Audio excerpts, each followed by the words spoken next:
नमस्कार, सनातन पॉडकास्ट में आप सभी का स्वागत है। आज हम पढ़ने वाले हैं विवेक चूड़ामणि हिंदी अनुवाद, जो आगे होकर भी संपूर्ण वेदांत के सिद्धांत वाक्यों से जाने जाते हैं। उन परमानंद स्वरूप श्री सद्गुरु देव श्री गोविंद को मैं प्रणाम करता हूँ। जीवों को प्रथम तो नरजन्म ही दुर्लभ है, उससे भी पुरुषत्व और उससे भी ब्राह्मणत्व का मिलना कठिन है। ब्राह्मण होने से भी वैदिक धर्म का अनुगामी होना और उससे भी विद्वत्ता का होना कठिन है। यह सब कुछ होने पर भी आत्मा और अनात्मा का विवेक, सम्यक अनुभव, ब्रह्मात्म भाव से स्थिति और मुक्ति, ये तो करोड़ों जन्मों में किए हुए शुभ कर्मों के परिपाक के बिना प्राप्त हो ही नहीं सकते। भगवत कृपा ही जिनकी प्राप्ति का कारण है, वे मनुष्यत्व, मुमुक्षत्व, मुक्त होने की इच्छा और महान पुरुषों का संग, ये तीनों ही दुर्लभ हैं।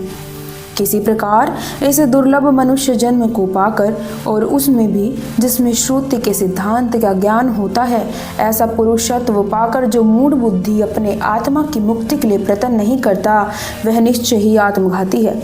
वह असत्य में आस्था रखने के कारण अपने को नष्ट करता है।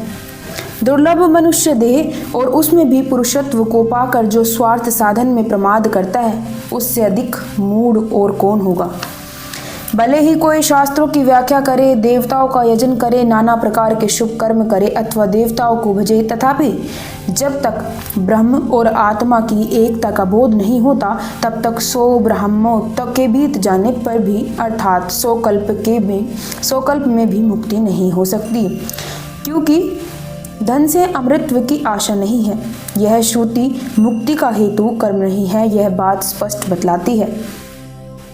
इसलिए विद्वान संपूर्ण बाह्य भोगों की इच्छा त्याग कर संत शिरोमणि गुरुदेव की शरण जाकर उनके उपदेश किए हुए विषय में समाहित होकर मुक्ति के लिए प्रयत्न करे और निरंतर सत्य वस्तु आत्मा के दर्शन में स्थित रहता हुआ योगारूढ़ होकर संसार समुद्र में डूबे हुए अपने आत्मा का आप ही उद्धार करे। आत्माभ्यास में तत्पर हुए धीर विद्वानों को संपूर्ण कर्मों को त्याग कर भवबंधन की निवृत्ति के लिए प्रयत्न करना चाहिए। कर्म चित्त की शुद्धि के लिए ही है, वस्तु उपलब्धि तत्व दृष्टि के लिए नहीं। वस्तु सिद्धि तो विचार से ही होती है, करोड़ों कर्मों से कुछ भी नहीं हो सकता। भली भांति विचार से सिद्ध हुआ रज्जु तत्व का निश्चय भ्रम से उत्पन्न हुए महान सर्प भय रूपी दुख को नष्ट करने वाला होता है। कल्याणप्रद उक्तियों द्वारा विचार करने से ही वस्तु का निश्चय होता देखा जाता है, स्नान, दान अथवा सैकड़ों प्राणायामों से नहीं। विशेषतः अधिकारी को ही फल सिद्धि होती है। देश काल आदि भी उपाय भी उसमें सहायक अवश्य होते हैं। अतः ब्रह्मवेताओं में श्रेष्ठ दयासागर गुरुदेव की शरण में जाकर जिज्ञासु को आत्मतत्व का विचार करना चाहिए। जो बुद्धिमान हो, विद्वान हो और तर्क वितर्क में कुशल हो, ऐसे लक्षणों वाला पुरुष ही आत्मविद्या का अधिकारी होता है। जो सदसदी विवेकी, वैराग्यवान, शम दमादि षट संपत्ति युक्त और मुमुक्षु हो, उसी में ब्रह्म जिज्ञासा की योग्यता मानी गई है। यहाँ मनस्वियों ने जिज्ञासा के 4 साधन बताए हैं। उनके होने से ही सत्य स्वरूप आत्मा में स्थिति हो सकती है, उसके बिना नहीं। पहला साधन नित्य नित्य वस्तु विवेक गिना जाता है। दूसरा लौकिक एवं पारलौकिक सुख भोग में वैराग्य होना है। तीसरा दम, शम, उपरति, तितिक्षा, श्रद्धा, समाधान, ये 6 संपत्तियां हैं। और चौथा मुमुक्षुता है। ब्रह्म सत्य है और जगत मिथ्या है, ऐसा जो निश्चय है, यही नित्य नित्य वस्तु विवेक कहलाता है। दर्शन और श्रवणादि के द्वारा देह से लेकर ब्रह्मलोक पर्यंत संपूर्ण अनित्य भोग्य पदार्थों में जो घृणा बुद्धि है, वही वैराग्य है।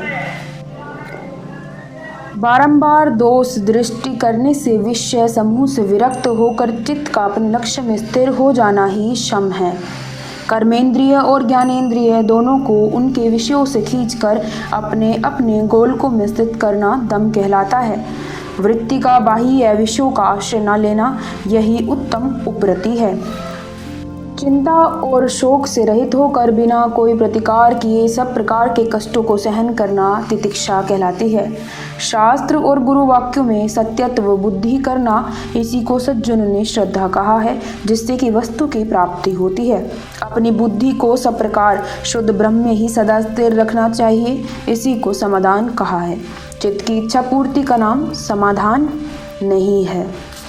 अहंकार से लेकर देह पर्यंत जितने अज्ञान कल्पित बंधन हैं, उनको अपने स्वरूप के ज्ञान द्वारा त्यागने की इच्छा मुमुक्षुता है।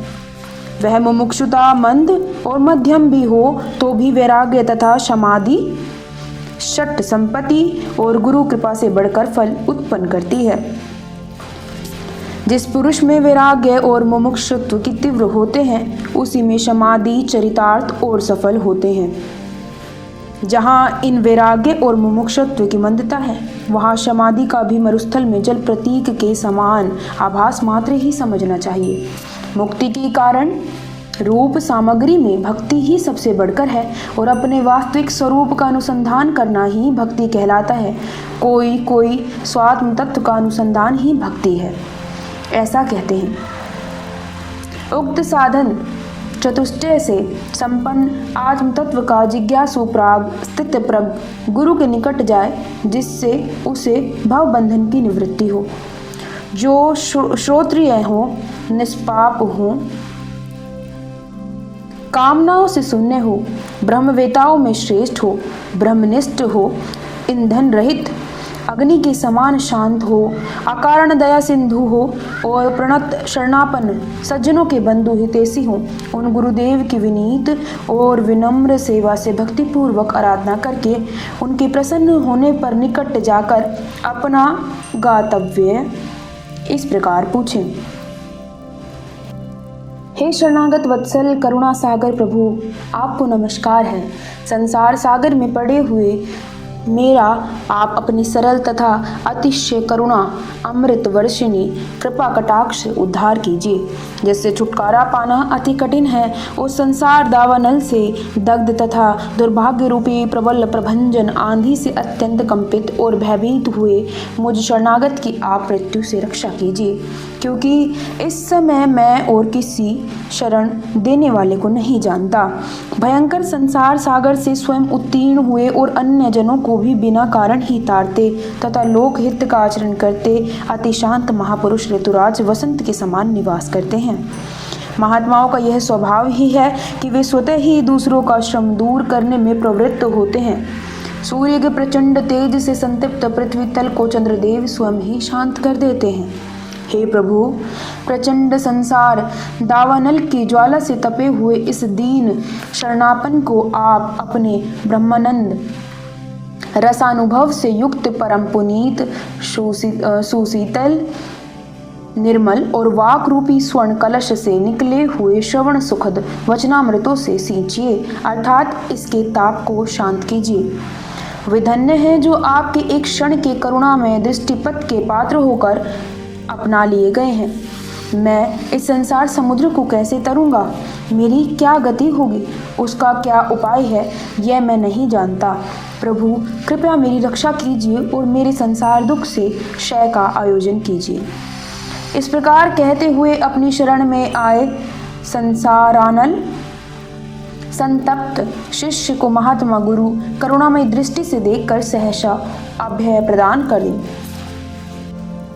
शरणागति की इच्छा वाले उस मुमुक्षु आज्ञाकारी शांतचित्त समाधि संयुक्त साधु शिष्य को गुरु कृपा इस प्रकार तत्वोपदेश करें। गुरु, हे विद्वन, तू डर मत, तेरा नाश नहीं होगा। संसार सागर से तरने का उपाय है। जिस मार्ग से यतिजन इसके पार गए हैं, वही मार्ग तुझे दिखाता हूँ। संसार रूपी भय का नाश करने वाला कोई एक महान उपाय है, जिसके द्वारा तू संसार सागर को पार करके परमानंद प्राप्त करेगा। वेदांत वाक्यों के अर्थ का विचार करने से उत्तम ज्ञान होता है, जिससे फिर संसार का दुख अत्यंतिक नाश हो जाता है।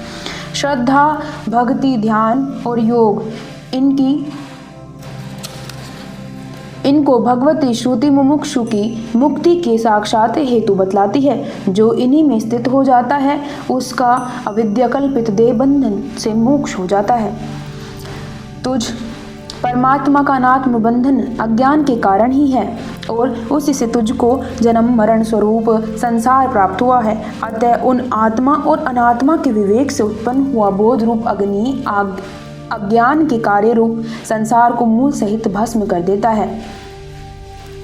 शिष्य: हे स्वामिन, कृपा सुनिए, मैं ये प्रश्न करता हूँ, उसका उत्तर आपके श्रीमुख से सुनकर मैं कृतार्थ हो जाऊंगा।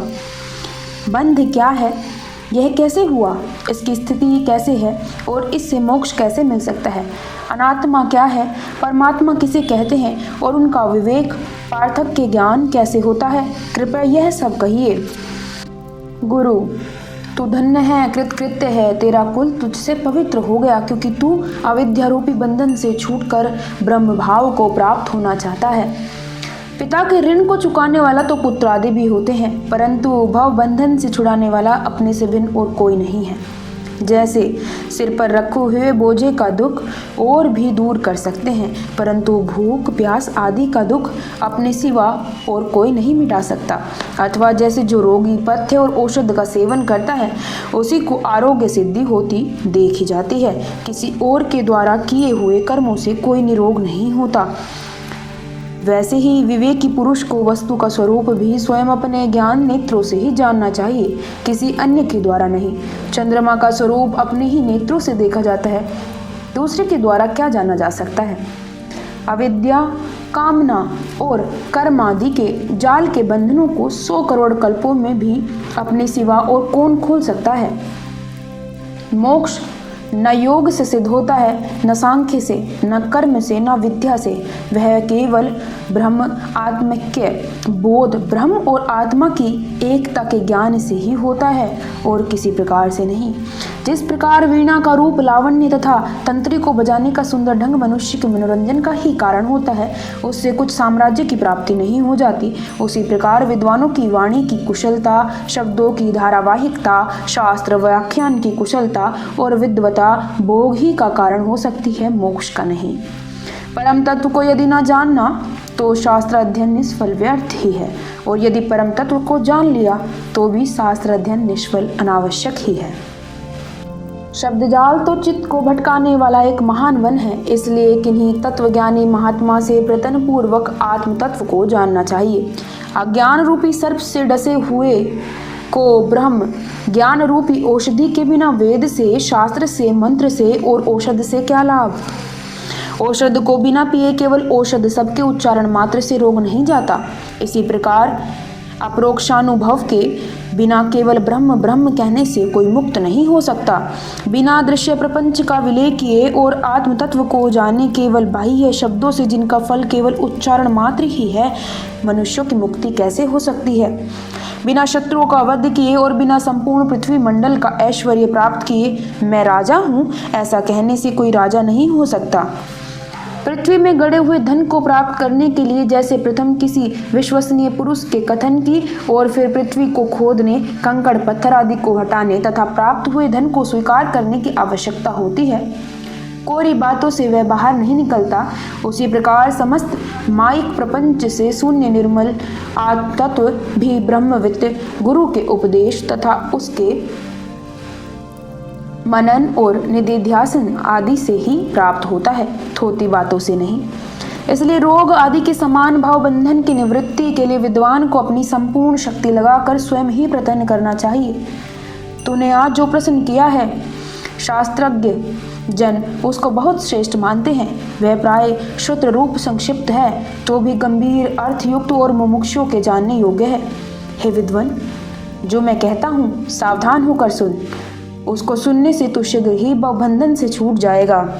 मोक्ष का प्रथम हेतु अनित्य वस्तुओं में अत्यंत वैराग्य होना कहा गया है। तदनंतर शम, दम, तितिक्षा और संपूर्ण आसक्ति युक्त कर्मों का सर्वथा त्याग है। तदुपरांत मुनि को श्रवण, मनन और चिरकाल तक नित्य निरंतर आत्मतत्व का ध्यान करना चाहिए। तब वह विद्वान परम निर्विकल्प अवस्था को प्राप्त होकर निर्वाण सुख को पाता है। जो आत्मनात्म विवेक अब तुझे जानना चाहिए, वह मैं समझाता हूँ। तू उसे भली भांति सुनकर अपने चित्त में स्थिर कर।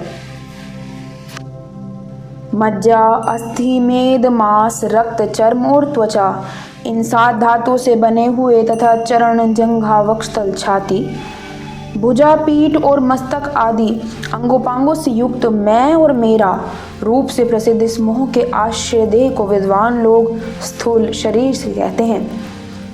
आकाश, वायु, तेज, जल और पृथ्वी ये सूक्ष्म भूत हैं। इनके अंश परस्पर मिलने से स्थूल होकर स्थूल शरीर के हेतु होते हैं और इन्हीं की तन्मात्राएं भोक्ता जीव के भोग रूप सुख के लिए शब्दादि 5 विषय हो जाती हैं। जो मूढ़ इन विषयों में राग रूपी सुदृढ़ एवं विस्तृत बंधन से बंध जाते हैं, वे अपने कर्म रूपी दूत के द्वारा वेग से प्रेरित होकर अनेक उत्तमाधम योनियों में आते जाते हैं। अपने अपने स्वभाव के अनुसार शब्दादि 5 विषयों में से केवल एक से बंधे हुए हरिण, हाथी, पतंग, मछली और भोरे मृत्यु को प्राप्त होते हैं। फिर इन 5 से जकड़ा हुआ मनुष्य कैसे बच सकता है? दोष में विषय काले सर्प के विष से भी अधिक तीव्र है, क्योंकि विष तो खाने वाले को ही मारता है, परंतु विषय तो आँख से देखने वाले को भी नहीं छोड़ता।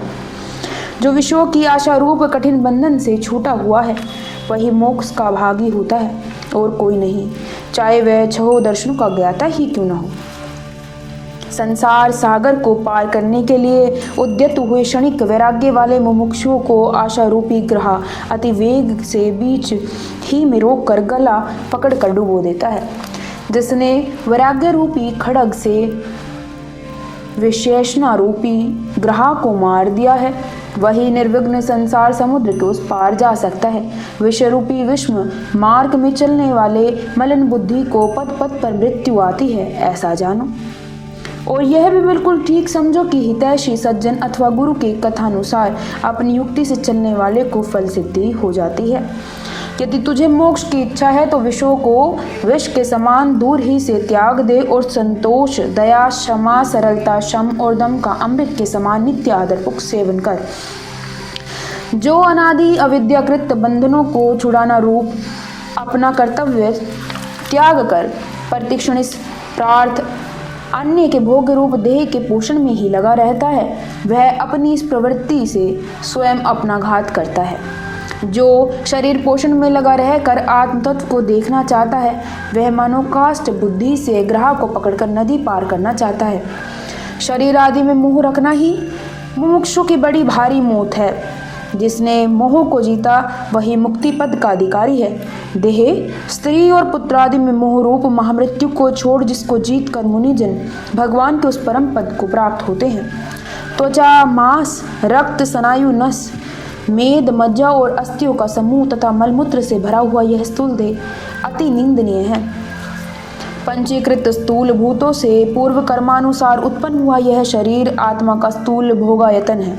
इसकी प्रतीति की अवस्था जागृत है, जिसमें कि स्थूल पदार्थों का अनुभव होता है।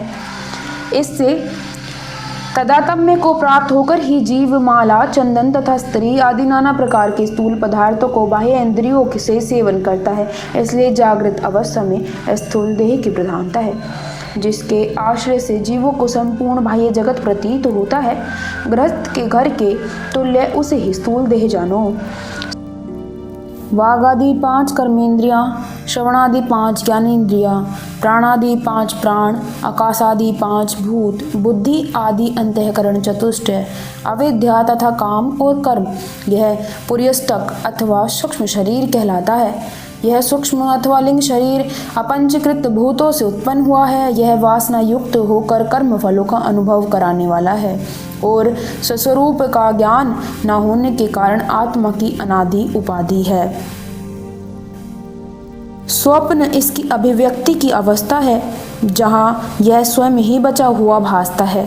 स्वप्न में जहाँ यह स्वयं प्रकाश परमात्मा शुद्ध चेतन ही भिन्न भिन्न पदार्थों के रूप में भासता है, बुद्धि जागृत कालीन नाना प्रकार की वासनाओं से कर्ता आदि भावों को प्राप्त होकर स्वयं ही प्रतीत होने लगती है। बुद्धि ही जिसकी उपाधि है, ऐसा वह सर्वसाक्षी उस बुद्धि के किए हुए कर्मों से तनिक भी लिप्त नहीं होता, क्योंकि वह असंग है। अतः उपाधिकृत कर्मों से तनिक भी लिप्त नहीं हो सकता। यह लिंग देह चिदात्मा पुरुष के संपूर्ण व्यापारों का कारण है। जिस प्रकार बढ़ई का वसूला होता है, और इसलिए यह आत्मा असंग है।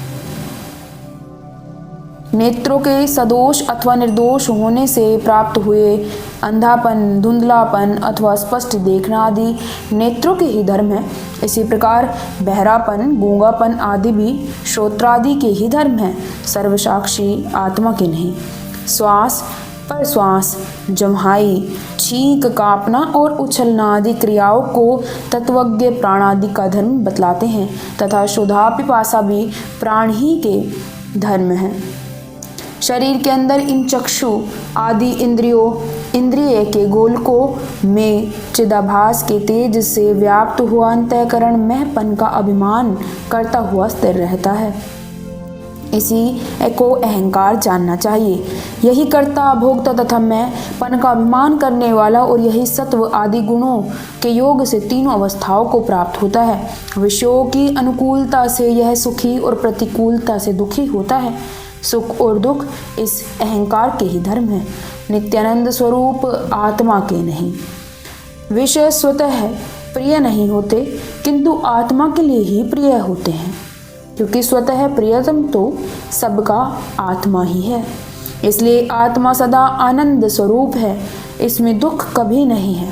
तभी सुषुप्ति में विषयों का अभाव रहते हुए भी आत्मानंद का अनुभव होता है।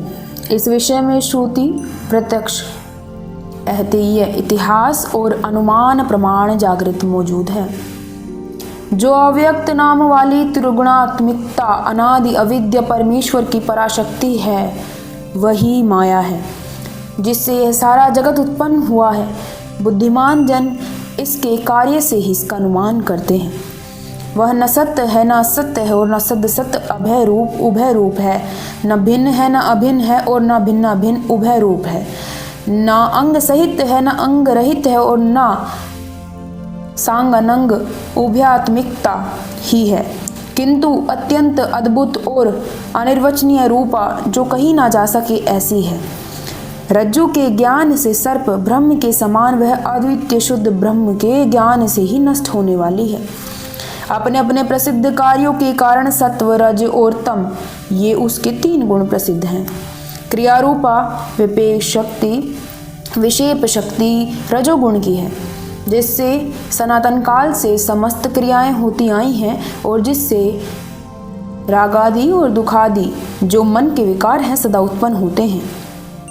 काम, क्रोध, लोभ, दंभ, असूया, गुणों में दोष ढूंढना, अभिमान, ईर्ष्या और मत्सर, ये घोर धर्म रजोगुण के ही हैं। अतः जिसके कारण जीव कर्मों में प्रवृत्त होता है, वह रजोगुण ही उसके बंधन का हेतु है। जिसके कारण वस्तु कुछ प्रतीत होने लगती है, वह तमोगुण की आवरण शक्ति है। यही पुरुष के जन्म मरण रूप संसार का आदि कारण है, और यही विशेप शक्ति के प्रसार का भी हेतु है। तम से ग्रस्त हुआ पुरुष अति बुद्धिमान, विद्वान, चतुर और शास्त्र के अत्यंत सूक्ष्म अर्थों को देखने वाला भी हो, तो भी वह नाना प्रकार समझाने से भी अच्छी तरह नहीं समझता। वह ब्रह्म से आरोपित किए हुए पदार्थों को ही सत्य समझता है, और उन्हीं के गुणों का आश्रय लेता है। अहो, दुरंत तमोगुण की यह महती आवरण शक्ति बड़ी ही प्रबल है। इस आवरण शक्ति के संसर्ग से युक्त पुरुष को अभावना, विपरीत भावना, असंभावना और प्रतिपत्ति, ये तमोगुण की शक्तियाँ नहीं छोड़ती, और विशेप शक्ति भी उसे निरंतर डामाडोल ही रखती हैं। अज्ञान, आलस्य, जड़ता, निद्रा, प्रमाद, मूढ़ता आदि तम के गुण हैं। इनसे युक्त हुआ पुरुष कुछ नहीं समझता। वह निद्रालु या स्तंभ के समान जड़वत रहता है। सत्वगुण जल के समान शुद्ध है, तथापि रज और तम से मिलने पर भी वह पुरुष की प्रवृत्ति का कारण होता है। इसमें प्रतिबिंबित होकर आत्मबिंब सूर्य के समान समस्त जड़ पदार्थों को प्रकाशित करता है। अमानित्व आदि, यम नियम आदि, श्रद्धा, भक्ति, मुमुक्षुता, देवी संपत्ति तथा असत्य का त्याग, ये मिश्र रजतम से मिले हुए सत्वगुण के धर्म हैं। प्रसन्नता, आत्मानुभव, परम शांति, तृप्ति, आत्यंतिक आनंद और परमात्मा में स्तुति, ये विशुद्ध सत्वगुण के धर्म हैं जिनसे मुमुक्षु नित्यानंद रस को प्राप्त करता है। इस प्रकार तीनों गुणों के निरूपण से यह अव्यक्त का वर्णन हुआ। यही आत्मा का कारण शरीर है। इसकी अभिव्यक्ति की अवस्था सुसुप्ति है, जिसमें बुद्धि की संपूर्ण वृत्तियां लीन हो जाती हैं, जहाँ सब प्रकार की प्रमा ज्ञान शांत हो जाती है और बुद्धि बीज रूप से ही स्थिर रहती है। वह सुषुप्ति अवस्था है। इसकी प्रतीति मैं कुछ नहीं जानता ऐसी लोक प्रसिद्ध उक्ति से होती है। देह, इंद्रिय, प्राण, मन और अहंकार आदि सारे विकार, सुख आदि संपूर्ण विषय, आकाश आदि भूत और अव्यक्त पर्यंत निखिल विश्व, ये सभी अनात्मा है। माया और महतत्व से लेकर देह पर्यंत माया के संपूर्ण कार्यों को तू मरु मरीचिका के समान असत्य और अनात्मक जान। अब मैं तुझे परमात्मा का स्वरूप बताता हूँ, जिसे जानकर मनुष्य बंधन से छूटकर कैवल्य पद को प्राप्त होता है। अहम प्रत्यय का आधार कोई स्वयं नित्य पदार्थ है, जो तीनों अवस्थाओं का साक्षी होकर भी पंच कोशातीत है, जो जागृत, स्वप्न और सुषुप्ति तीनों अवस्थाओं में बुद्धि और उसकी वृत्तियों के होने न होने का अहम भाव से स्थित हुआ जानता है, जो स्वयं सबको देखता है किंतु जिसको कोई नहीं देख सकता, जो बुद्धि आदि को प्रकाशित करता है किंतु जिसे बुद्धि आदि प्रकाशित नहीं कर सकते, जिसने संपूर्ण विश्व को व्याप्त किया हुआ है किंतु जिसे कोई व्याप्त नहीं कर सकता, तथा जिसके भासने पर यह आभास रूप सारा जगत भाषित हो रहा है, जिसकी सन्निधि मात्र से देह, इंद्रिय, मन और बुद्धि प्रेरित हुए से अपने अपने विषयों में बरतते हैं। अहंकार से लेके देह पर्यंत और सुख आदि समस्त विषय जिस नित्य ज्ञान स्वरूप के द्वारा घट के समान जाने जाते हैं, यही नित्य अखंडानंद अनुभव रूप अंतरात्मा पुराण पुरुष है, जो सदा एक रूप और बोध मात्र है तथा जिसकी प्रेरणा से वाक आदि इंद्रियां और प्राण चलते हैं। इस सत्व आत्मा अर्थात बुद्धि रूप गुहा में स्थित अव्यक्तता काश के भीतर एक परम प्रकाश में आकाश सूर्य के समान अपने तेज से संपूर्ण जगत को दीप्यमान करता हुआ बड़ी तीव्रता के साथ प्रकाशमान हो रहा है। वह मन और अहंकार रूप विकारों को तथा देह, इंद्रिय और प्राणों की क्रियाओं का ज्ञाता है तथा तपाए हुए लोपिंड के समान उनका अनुवर्तन करता हुआ भी न कुछ चेष्टा करता है और न विकारों को ही प्राप्त होता है। वह न जन्मता है, न मरता है, न बढ़ता है, न घटता है और न विकारों को प्राप्त होता है। वह नित्य और इस शरीर के लीन होने पर भी घट के टूटने पर घटाकाश के समान लीन नहीं होता।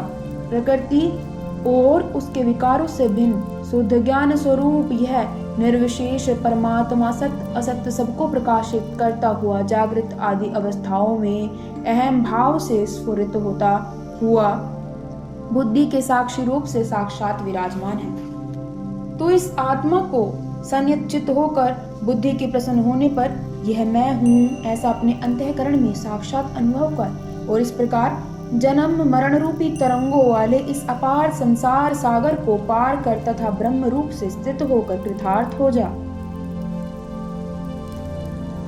पुरुष का अनात्म वस्तुओं में अहम इस आत्म बुद्धि का होना ही जन्म मरण रूपी कलेशों की प्राप्ति कराने वाला अज्ञान से प्राप्त हुआ बंधन है, जिसके कारण यह जीव इस असत्य शरीर को सत्य समझकर इसमें आत्म बुद्धि हो जाने से तंतुओं से रेशम के कीड़े के समान इसका विषयों द्वारा पोषण, मार्जन और रक्षण करता है।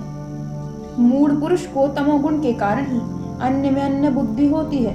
विवेक न होने ही से ही रज्जु में सर्प बुद्धि होती है। ऐसी बुद्धि वाले को ही नाना प्रकार के अनर्थों का समूह आ घेरता है। अतः हे मित्र सुन, यह तो असत ग्रह असत को सत्य मानना है, वही बंधन है। अखंड नित्य और आद्वय बोध शक्ति से स्फुरित होते हुए अखंड ऐश्वर्य संपन्न आत्म तत्व को यह तमोमयी आवरण शक्ति इस प्रकार ढक लेती है जैसे सूर्य मंडल को राहु। अति निर्मल तेजो में आत्म तत्व के तिरोभूत अदृश्य होने पर पुरुष अनात्म देह को ही मोह से मैं हूं ऐसा मानने लगता है। तब रजोगुण की विक्षेप नाम वाली अति प्रबल शक्ति काम क्रोध आदि अपने बंधनकारी गुणों से इसको व्यथित करने लगती है। तब यह नाना प्रकार की नीच गतियों वाला कुमति जीव विषय रूप विषय से भरे हुए इस अपार संसार समुद्र में डूबता उछलता महामोह रूप ग्रह के पंजे में पड़कर आत्मज्ञान के नष्ट हो जाने से बुद्धि के गुणों का अभिमानी होकर उसकी नाना अवस्थाओं का अभिनय नाट्य करता हुआ भ्रमता रहता है।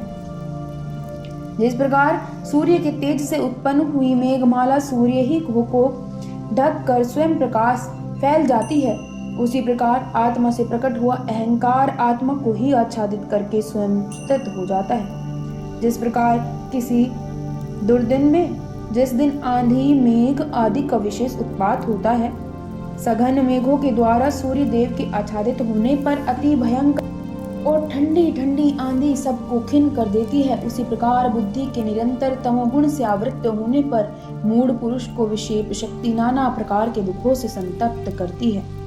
इन दोनों आवरण और विक्षेप शक्तियों से ही पुरुष को बंधन की प्राप्ति हुई है और इन्हीं से मोहित होकर यह देह को आत्मा मानकर संसार चक्र में भ्रमता रहता है। संसार रूपी वृक्ष का बीज अज्ञान है, देहात्म बुद्धि उसका अंकुर है, राग पत्ते हैं, कर्म जल है, शरीर स्तंभ तना है, प्राण शाखाएं हैं, इंद्रियां उपशाखाएं गुद्दे हैं, विषय पुष्प है और नाना प्रकार के कर्मों से उत्पन्न हुआ दुख फल है तथा जीव रूपी पक्षी ही इनका भोगता है।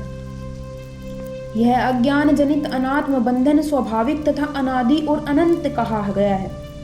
यही जीव के जन्म मरण व्याधि और जरा वृद्धावस्था आदि दुखों का प्रभाव उत्पन्न कर देता है। यह बंधन विधाता की विशुद्ध कृपा से प्राप्त हुए विवेक विज्ञान रूप शुभ्र और मंजुल महाखड़ के बिना और किसी अस्त्र शस्त्र वायु अग्नि अथवा करोड़ों कर्म कलापों से भी नहीं काटा जा सकता। जिसका श्रुति प्रमाण्य में दृढ़ निश्चय होता है, उसी की स्वधर्म में निष्ठा होती है और उसी से उसकी चित्त शुद्धि हो जाती है। जिसका चित्त शुद्ध होता है, उसी को परमात्मा का ज्ञान होता है और इस ज्ञान से ही संसार रूपी वृक्ष का समूल नाश हो जाता है। अन्नमय आदि 5 कोशों से आवृत्त हुआ आत्मा अपनी ही शक्ति से उत्पन्न हुए शिवाल पटल से ढके हुए वापी के जल की भांति नहीं भासता। जिस प्रकार उस शिवाल के पूर्णतया दूर हो जाने पर मनुष्यों की तृष्णा रूपी ताप को दूर करने वाले तथा उन्हें तत्काल ही परम सुख प्रदान करने वाला जल स्पष्ट प्रतीत होने लगता है, उसी प्रकार 5 कोशों का अपवाद करने पर यह शुद्ध नित्यानंद एकर स्वरूप अंतर्यामी स्वयं प्रकाश परमात्मा भासने लगता है। बंधन की निवृत्ति के लिए विद्वान को आत्मा और अनात्मा का विवेक करना चाहिए। उसी से अपने आप को सच्चिदानंद स्वरूप जानकर वह आनंदित हो जाता है। जो पुरुष अपने असंग और अक्रिय प्रत्यगात्मा को मूंज में से सीख के समान दृश्य वर्ग से पृथक करके तथा उस सब का उसी में लेकर के आत्मभाव में ही स्थित रहता है, वही मुक्त है। अन्न से उत्पन्न हुआ यह देह ही अन्नमय कोश है, जो अन्न से ही जीता है और उसके बिना नष्ट हो जाता है। यह त्वचा चर्म मांस रुधिर अस्थि और मल आदि का समूह स्वयं नित्य शुद्ध आत्मा नहीं हो सकता। यह जन्म से पूर्व और मृत्यु के पश्चात भी नहीं रहता, क्षण भर में जन्म लेता है, क्षणिक गुण वाला है और अस्थिर स्वभाव है तथा अनेक तत्वों का संगात जड़ और घट के समान दृश्य है। फिर यह भाव विकारों का जानने वाला अपना आत्मा कैसे हो सकता है? यह हाथ पैरों वाला शरीर आत्मा नहीं हो सकता, क्योंकि उसके अंग भंग होने पर भी अपनी शक्ति का नाश न होने के कारण पुरुष जीवित रहता है। इसके सिवा जो शरीर स्वयं शासित है, वह शासक आत्मा कभी नहीं हो सकता।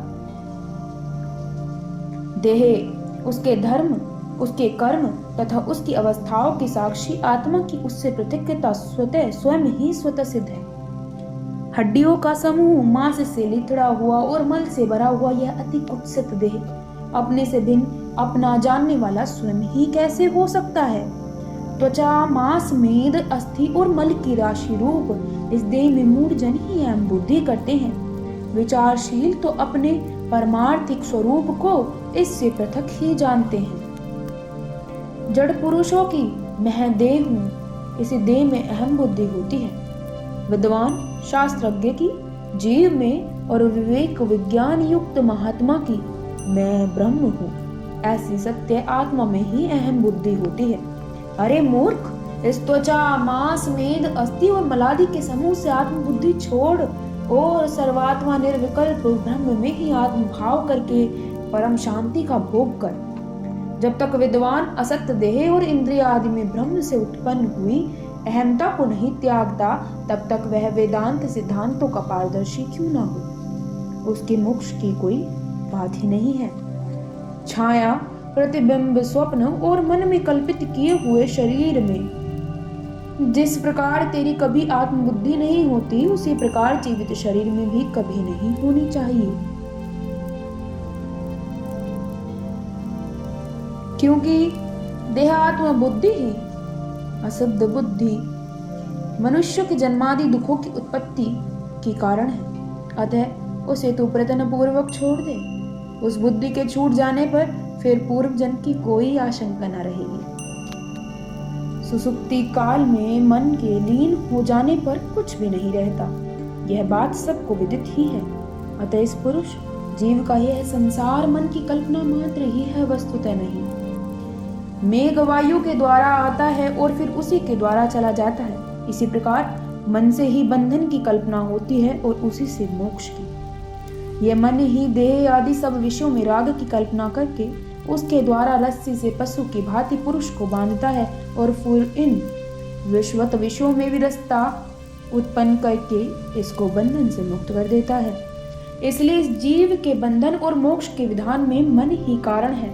रजगुण से मलिन हुआ यह बंधन का हेतु होता है तथा रजतम से रहित शुद्ध सात्विक होने पर मोक्ष का कारण होता है।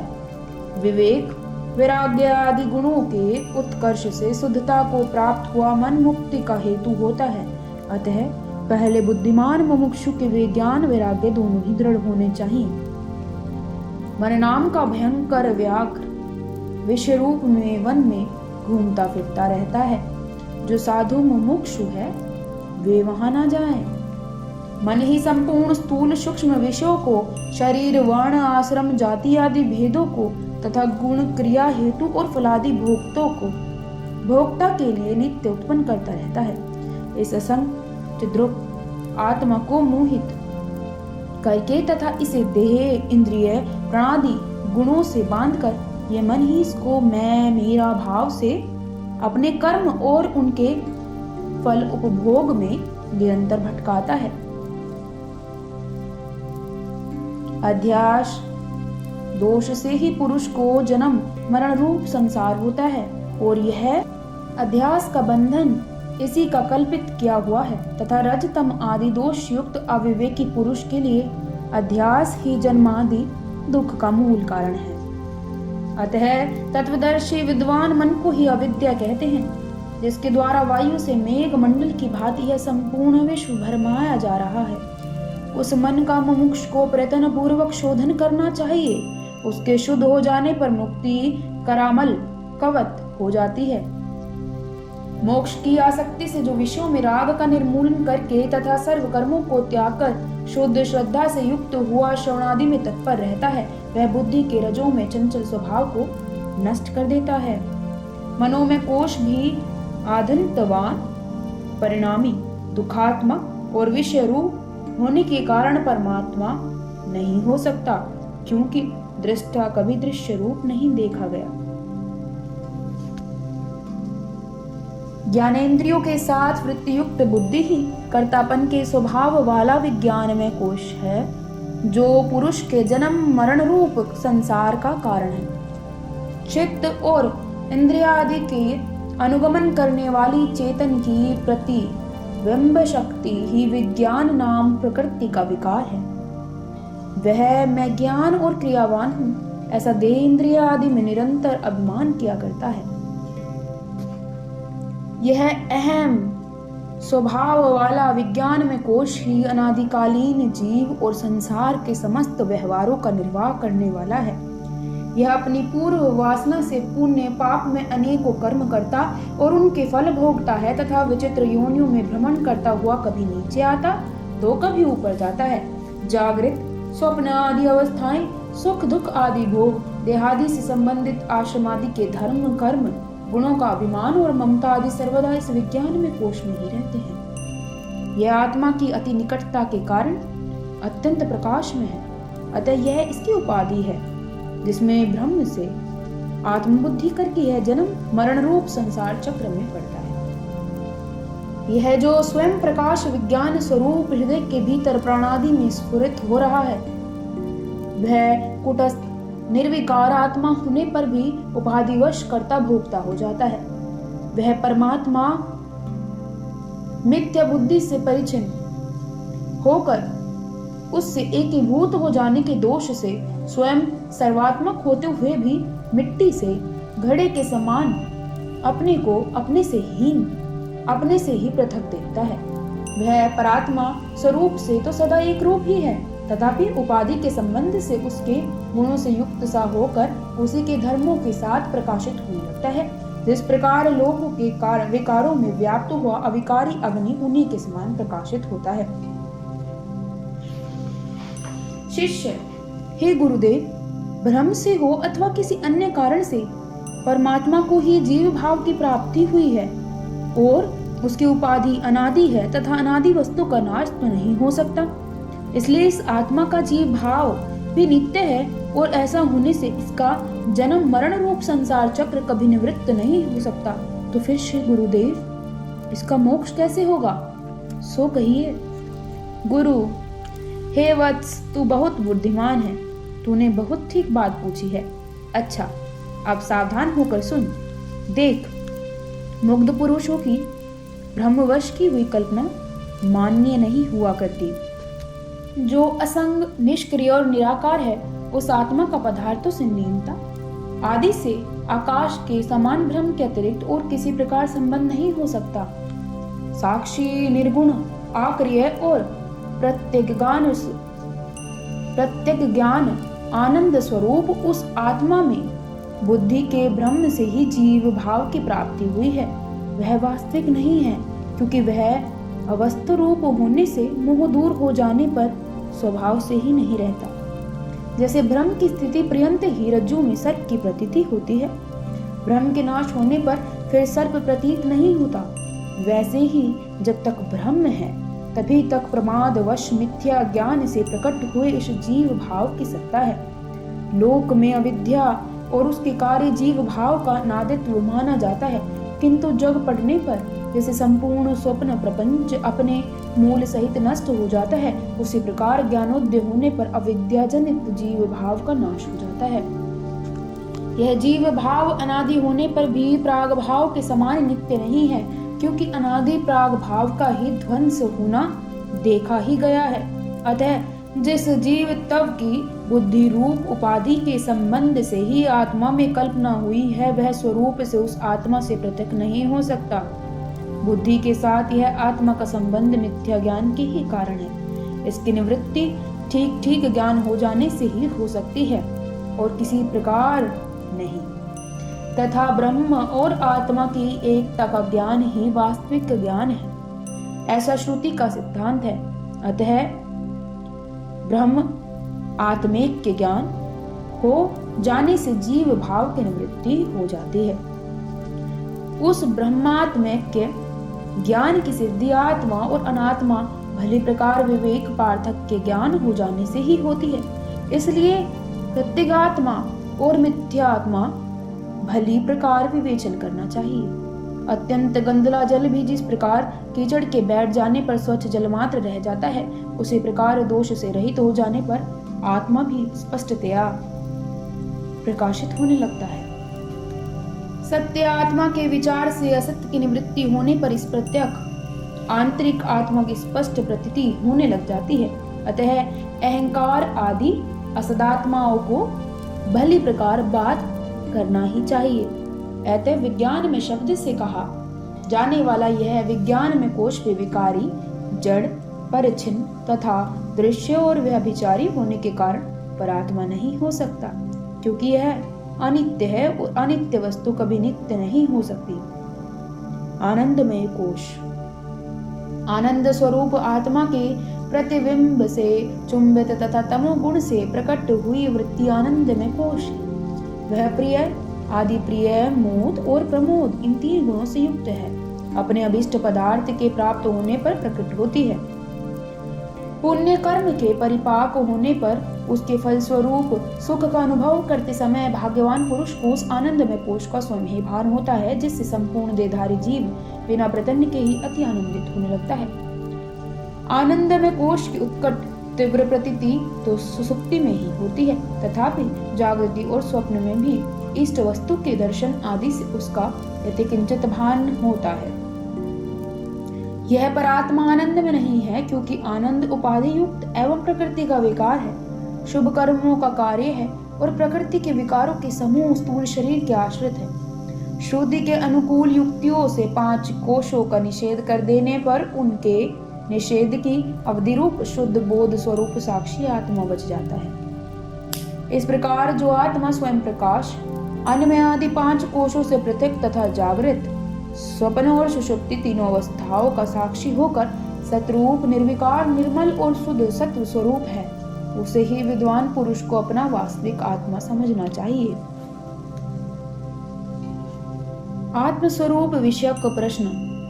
शिष्य: हे गुरु, इन 5 कोशों को मिथ्या रूप से निषिद्ध हो जाने पर तो मुझे सर्वभाव शून्य के अतिरिक्त और कुछ भी प्रतीत नहीं होता।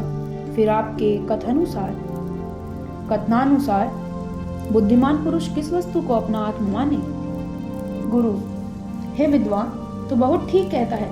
विचार करने में तो तू बहुत ही कुशल है। अरे, जैसे अहंकार आदि तेरे विकार हैं, वैसे ही उनका अभाव भी है। ये सब जिसके द्वारा अनुभव किए जाते हैं और जो स्वयं अनुभव नहीं किया जा सकता। अपनी सूक्ष्म बुद्धि के द्वारा उस सब के साक्षी को ही तू अपना आत्म जान। जिसके द्वारा जो जो अनुभव किया जाता है वह सब उसी के साक्षित्व में कहा गया है। बिना अनुभव किए पदार्थों में किसी का भी साक्षी होना नहीं माना जाता। अपना तो यह आत्मा स्वयं ही साक्षी है, क्योंकि यह स्वयं अपने आप से ही अनुभव किया जाता है। इसलिए इससे परे कोई और अपना साक्षात अंतरात्मा नहीं है। जागृत, स्वप्न और सुषुप्ति इन तीनों अवस्थाओं में जो अंतःकरण के भीतर सदा अहम अहम मैं रूप से अनेक प्रकार को स्फुरित होता हुआ प्रत्यग रूप से स्पष्टतया प्रकाशित होता है और अहंकार से लेकर प्रकृति के इन नाना विकारों को साक्षी रूप से देखता हुआ नित्य चिदानंद रूप से स्फुरित होता है, उसी को तू अपने अंतःकरण में विराजमान अपना आप समझ। जिस प्रकार मूढ़ पुरुष घड़े के जल में प्रतिबिंबित सूर्य बिंब को देखकर उसे सूर्य ही समझता है, उसी प्रकार उपाधि में स्थित चिदाभास को अज्ञानी पुरुष ब्रह्म से अपना आप ही मान बैठता है। विद्वान पुरुष घड़ा, जल और उसमें स्थित सूर्य का प्रतिबिंब इन सब को छोड़कर जैसे इन तीनों के प्रकाशक इनसे पृथक और स्वयं प्रकाश रूप सूर्य को देखता है, उसी प्रकार देह, बुद्धि और चिदाभास इन तीनों को छोड़कर बुद्धि गुहा में स्थित साक्षी रूप इस आत्मा को अखंड बोध स्वरूप सबसे प्रकाशक और सत असत दोनों से भिन्न, नित्य, विभू, सर्वगत, सूक्ष्म, भीतर बाहर के भेद से रहित और अपने आप से सर्वथा अभिन्न ही इस आत्मा को भली भांति अपना निज रूप जानकर पुरुष पाप रहित, निर्मल और अमर हो जाता है। वह बुद्धिमान पुरुष शोक रहित और आनंद घन रूप हो जाने से कभी किसी से भयभीत नहीं होता। मुमुक्षु पुरुष के लिए आत्म तत्व के ज्ञान को छोड़कर संसार बंधन से छूटने का और कोई मार्ग नहीं है। ब्रह्म और आत्मा के अभेद का ज्ञान ही भव बंधन से मुक्त होने का कारण है, जिसके द्वारा बुद्धिमान पुरुष अद्वितीय आनंद स्वरूप ब्रह्म पद को प्राप्त कर लेता है। ब्रह्मभूत हो जाने पर विद्वान फिर जन्म मरण रूप संसार चक्र में नहीं पड़ता। इसलिए आत्मा का ब्रह्म से अभिन्नत्व भली प्रकार जान लेना चाहिए। ब्रह्म सत्य ज्ञान स्वरूप और अनंत है। वह शुद्ध, पर, स्वतः सिद्ध, नित्य, एकमात्र, आनंद रस स्वरूप, पृथक, अंतरात्म और अभिन्न है तथा निरंतर उन्नतिशाली है। यह परमाद्वैत ही एक सत्य पदार्थ है, क्योंकि इस सवात्मा से अतिरिक्त और कोई वस्तु है ही नहीं। इस परमार्थ तत्व का पूर्ण बोध हो जाने पर और कुछ भी नहीं रहता। यह संपूर्ण विश्व जो अज्ञान से नाना प्रकार का प्रतीत हो रहा है, समस्त भावनाओं के दोषों से रहित अर्थात निर्विकल्प ब्रह्म ही है। मिट्टी का कार्य होने पर भी घड़ा उससे पृथक नहीं होता, क्योंकि सब ओर से मृत्तिका रूप होने के कारण घड़े का रूप मृत्तिका से पृथक नहीं है। अतः मिट्टी में मिथ्या ही कल्पित नाम मात्र घड़े की सत्ता ही कहाँ है। मिट्टी से अलग घड़े का रूप कोई भी नहीं दिखा सकता, इसलिए घड़ा तो मोह से ही कल्पित है। वास्तव में सत्य तो तत्व स्वरूप मृत्तिका ही है। सत्य ब्रह्म का कार्य यह सकल प्रपंच सत्य स्वरूप ही है, क्योंकि यह संपूर्ण वही तो है, उससे भिन्न कुछ भी नहीं है। जो कहता है कि उससे पृथक भी कुछ है, उसका मोह दूर नहीं हुआ। उसका यह कथन सोए हुए पुरुष के बलाक के समान है। यह संपूर्ण विश्व ब्रह्म ही है, ऐसा अतिश्रेष्ठ अथर्वश्रुति कहती है।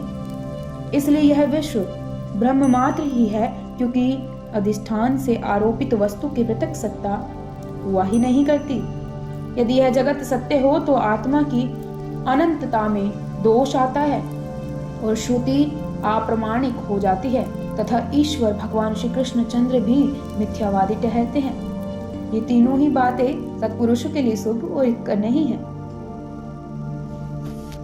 परमार्थ तत्व के जानने वाले भगवान कृष्णचंद्र ने यह निश्चित किया कि ना तो मैं ही भूतों में स्थित हूँ और ना वे ही मुझ में स्थित हैं। यदि विश्व सत्य होता तो सुषुप्ति में भी उसकी प्रतीति होनी चाहिए थी, किंतु उस समय इसकी कुछ भी प्रतीति नहीं होती। इसलिए यह स्वप्न के समान असत और मिथ्या है।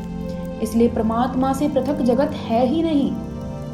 उसकी पृथक प्रतीति तो गुणी से गुण आदि की पृथक प्रतीति के समान मिथ्या ही है।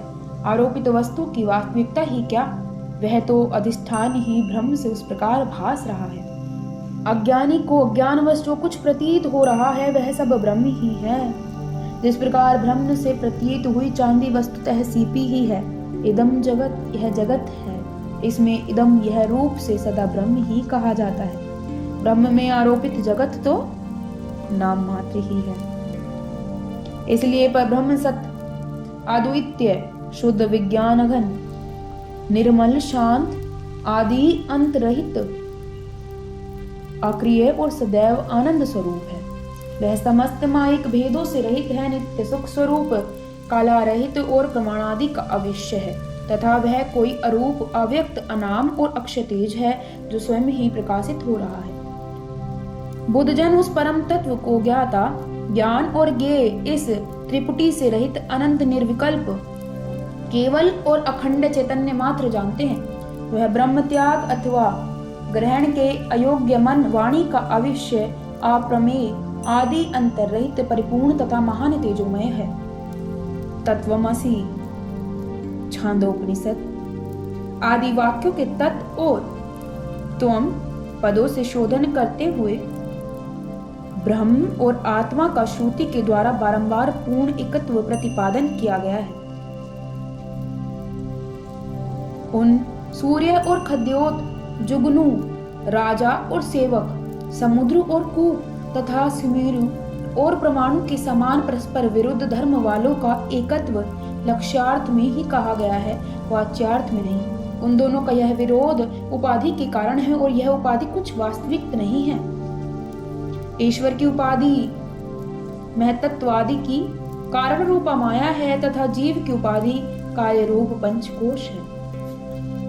ये परमात्मा और जीव की उपाधियां हैं। इनका भली प्रकार बाद हो जाने पर न परमात्मा ही रहता है और न जीवात्मा ही। जिस प्रकार राज्य राजा की उपाधि है तथा ढाल सैनिक की, इन दोनों उपाधियों के न रहने पर न कोई राजा है और न योद्धा। ब्रह्म में कल्पित द्वैत को अर्थात आदेशोनेति नेति इत्यादि श्रुति स्वयं निषेध करती है। इसलिए श्रुति प्रमाणानुकूल युक्ति से उपयुक्त उपाधियों का बात करना ही चाहिए। यह दृश्य कल्पित होने के कारण रज्जु में प्रतीत होने वाले सर्प और स्वप्न में भासने वाले विविध पदार्थों की भांति सत्य नहीं है। ऐसी ही प्रबल युक्तियों से दृश्य का निषेध करने पर पीछे उन जीव और ईश्वर को जो एक भाव बच रहता है वही जानने योग्य है। जीवात्मा और परमात्मा की अखंड एकरसत्ता की सिद्धि के लिए महावाक्यों में लक्षणा करने से ही उनका ज्ञान होता है। उनका ठीक ठीक ज्ञान ना हो तो जहती लक्षणा से होता है और ना अजहती से ही। इसलिए इस जगह जहती लक्षणा का प्रयोग करना चाहिए। वह देवदत्त यह है। इस वाक्य में वह शब्द का प्रोक्षत्व और यह शब्द का अप्रोक्षत्व इन दोनों विरुद्ध धर्मों को बाध करके जिस प्रकार देवदत्त की एकता ही बतलाई जाती है, उसी प्रकार तत्वमसि इस वाक्य में तत्पद के वाच्य ईश्वर की उपाधि माया और त्वम पद के वाच्य जीव की उपाधि अंतःकरण, इन दोनों के विरुद्ध धर्मों को बाध करके शुद्ध चैतन्यांश की एकता कही जाती है। इस प्रकार लक्षणा द्वारा जीवात्मा और परमात्मा के चेतनांश की एकता का निश्चय कर बुद्धिमान जन उनके अखंड भाव का परिचय ज्ञान प्राप्त करते हैं। ऐसे ही सैकड़ों महावाक्यों से ब्रह्म और आत्मा के अखंड एकता का स्पष्ट वर्णन किया गया है।